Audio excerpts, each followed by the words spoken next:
गांव में रहने वाले किसान भाई बहनों को कल से तापमान में और गिरावट देखने को मिल सकती है। मौसम वैज्ञानिकों का कहना है कि ठंड और कोहरा खुले और ग्रामीण हिस्सों में अधिक देखने को मिल सकता है। यूपी के कई हिस्सों में कल से ठंड बढ़ने का अनुमान है। मौसम विभाग के मुताबिक ज्यादातर इलाकों में अधिकतम और न्यूनतम तापमान में 2 से 3 डिग्री सेल्सियस की कमी दर्ज की जा सकती है। कई जगह कड़ाके की ठंड भी शुरू हो सकती है। सुबह और देर रात तक कहीं हल्का तो कहीं ज्यादा कोहरा छाया रह सकता है। कल भी 20 से 30 किलोमीटर प्रति घंटे की रफ्तार से हवाएं चल सकती हैं। इससे अगले 4 और 5 दिनों में कड़ाके की ठंड पड़ने लगेगी। राजधानी लखनऊ में मौसम शुष्क बना हुआ है।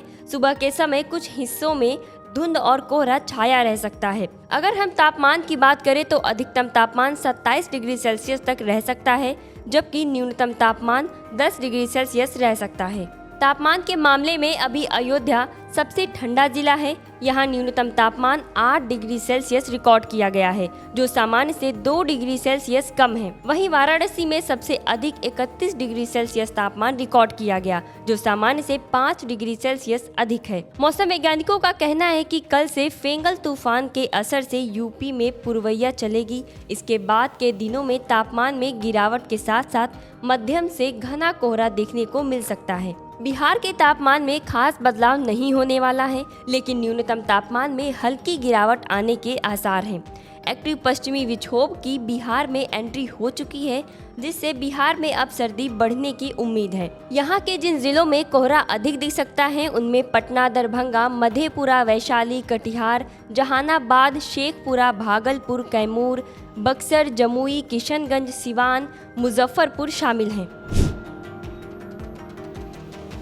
देश की राजधानी दिल्ली में प्रदूषण अब भी बना हुआ है। हालांकि दिसंबर में पहले जितनी ठंड पड़ती थी उतनी नहीं है। पंजाब हरियाणा के कुछ जिलों को छोड़ दें तो आसपास के जिलों में मध्यम कोहरा देखने को मिल रहा है।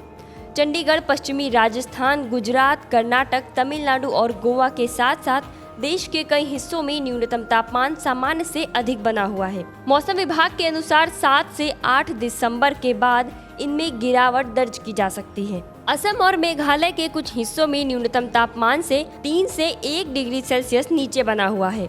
हरियाणा के हिसार में न्यूनतम तापमान 9.9 डिग्री सेल्सियस दर्ज किया गया। देश में बारिश का कोई अधिक अलर्ट नहीं है।